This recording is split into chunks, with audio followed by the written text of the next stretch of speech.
हाय दोस्तों, आप सभी कैसे हैं। आशा करते हैं आप सभी अच्छे होंगे। मैं अगली हेडिंग पढ़ाने जा रही हूँ इम्यूनोथेरेपी। यदि मेरे चैनल पर नए हैं तो सब्सक्राइब कीजिए, मेरी वीडियो को ज़्यादा से ज़्यादा लाइक कीजिए। चलिए मैं पढ़ाती हूँ आपको इम्यूनोथेरेपी।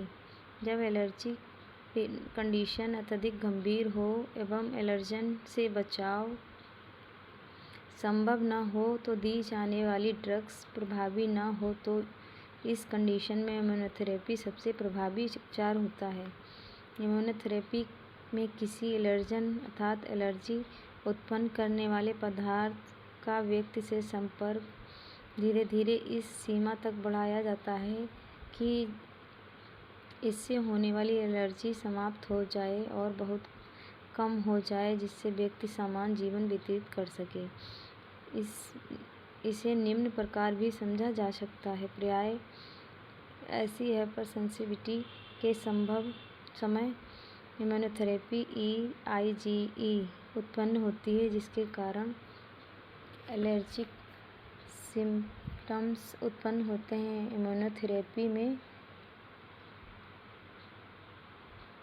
पेशेंट को IgE की बहुत कम मात्रा आरंभ में दी जाती है, जिससे कम एलर्जी होती है। जब पेशेंट को इस एलर्जी को सहन करने में समर्थ हो जाता है तो IgE की मात्रा थोड़ी बढ़ाई जाती है। जब पेशेंट को इस लेवल को भी सहन कर लेता है तो IgE की मात्रा और बढ़ाई जाती है। इस प्रकार IgE की मात्रा ऑप्टिमम लेवल तक बढ़ाई जाती है एवं व्यक्ति को पेशेंट का शरीर इन IgE के प्रति संवेदनशील हो जाता है। इसमें अति संवेदनशीलता समाप्त हो जाती है। इसके स्पेशल पॉइंट है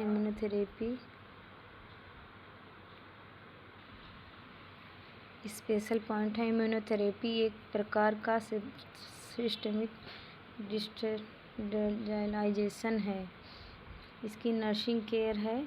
ऑटोइम्यून डिसऑर्डर में नर्सिंग देखभाल भी इसके प्रकार या प्रभावित तंत्र पर निर्भर करती है। फिर भी सामान्य नर्सिंग देखभाल निम्न प्रकार की जाती है।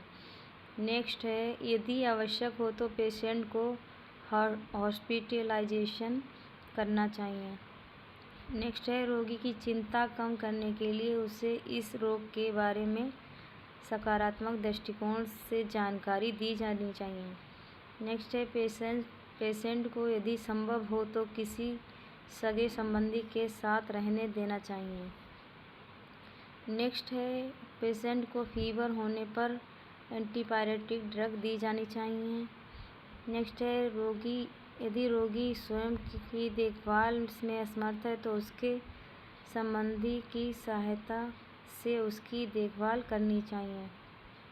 नेक्स्ट है, यदि रोगी भोजन लेने में सक्षम है तो उसकी रुचि को ध्यान रखते हुए ताज़ा खाना प्रोवाइड करना चाहिए। नेक्स्ट है, यदि रोगी ठीक प्रकार से भोजन नहीं ले पा रहा है तो IV ग्लूकोज दिया जाना चाहिए। नेक्स्ट है, यदि संभव हो तो राइस ट्यूब भी लिक्विड डाइट भी दी जानी चाहिए। रोगी को साफ सफाई का ध्यान रखना चाहिए। नेक्स्ट है, यदि ठंड लग रही है तो कंबल से ढकना चाहिए।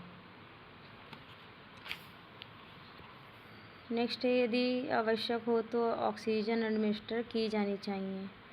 नेक्स्ट, यदि आवश्यक हो तो माइल्ड लाजेटिव्स भी दिए जाने चाहिए। यदि पेशेंट को हाई फाइबर डाइट दी जानी चाहिए। नेक्स्ट है, यदि आवश्यक हो तो रोगी को बेड पैन प्रोवाइड करना चाहिए। नेक्स्ट है, यदि आवश्यक हो तो पेशेंट को कैथेटराइजेशन भी करना चाहिए। नेक्स्ट है, यदि रोगी को सभी ड्रग्स सही समय पर तरीके से दी जानी चाहिए।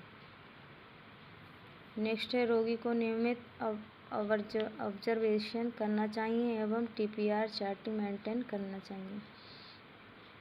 नेक्स्ट है, जब रोगी हॉस्पिटलाइजेशन ना हो तो उसे निम्न विषय पर हेल्थ एजुकेशन दी जानी चाहिए। इसके कुछ पॉइंट्स हैं: सही समय पर ड्रग्स लेना, न्यूट्रिशन का ध्यान रखना, साफ सफाई का ध्यान रखना, पर्याप्त मात्रा में लिक्विड डाइट लेना। नेक्स्ट है हाई फाइबर डाइट लेना, पर्याप्त आराम व नींद लेना, खतरनाक काम ना करना, नियमित रूप से फॉलो अप करना चाहिए। अगली चैप्टर में पढ़ाऊँगी आपको शारीरिक एवं प्रतिस्थापित ऊतक अंतरक्रिया विकार। यदि मेरे चैनल पर नए हैं तो सब्सक्राइब कीजिए, मेरी वीडियो को ज़्यादा से ज़्यादा लाइक कीजिए, कमेंट कीजिए, मुझे बताइए मेरा वीडियो कैसा लगता है आपको। मिलते हैं, बाय बाय।